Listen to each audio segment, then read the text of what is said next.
दही कढी, कोथिंबीर, कढीपत्ता, हिरवी मिरची, लसूण, 1 चमचा बेसन पीठ टाकायचं दह्यात, मिक्स करून घ्यायचं.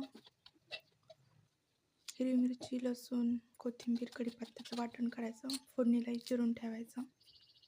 बारीक वाटण काढून घेतल्यानंतर पाणी गरम करून घेतलेलं आहे. फोडणी द्यायची आहे. जिरी, मोहरी, कढीपत्ता, कोथिंबीर. त्यानंतर वाटण काढलेलं ते ॲड करायचं. हळद, मीठ, गरम पाणी मिक्स करायचं आणि ते